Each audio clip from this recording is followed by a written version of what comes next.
তো গাইস দুপুরে আবার চলে এলাম রান্না করতে। এই যে মাছের ঝোল, তো এখানে দেখতেই পাচ্ছ সজনে ডাঁটা, আলু, টমেটো আর আদা বাটা দিয়ে একটা মাছের ঝোল করছি। এই যে ফলি মাছ, মাছটা আগেই ভেজে নিয়েছি। তো সজনে ডাঁটা, আলু, টমেটো দিয়ে ভালো করে লবণ হলুদ দিয়ে কষে নিয়েছি। আর এখন আমি দিয়ে দেবো জল। তো জলটা দিয়ে আমি ভালো করে জ্বালিয়ে নেব। আর দেখতেই পাচ্ছ এখন অলরেডি আমার মাছের ঝোলটা হয়ে গেছে।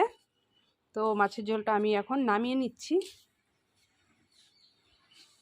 তো ভেবেছিলাম গাইজ আজকে হচ্ছে ঝিঙে দিয়ে মাছের ঝোল করব, তা সেটা চেঞ্জ করে নিয়েছি। কারণ দেখলাম এই সজনে ডাঁটাটা ঘরে রয়েছে আগে কেনা, তাই এটা নষ্ট হয়ে যাবে। তার জন্য সজনে ডাঁটাটাই রান্না করলাম। আর এই যে আমার রান্নাটা হয়ে গেল। আর এখন চলে এলাম খেতে। তো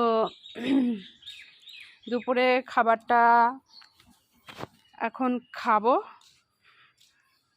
তো তার জন্য দেখতেই পাচ্ছ সবার ভাত বেড়ে নিয়েছি।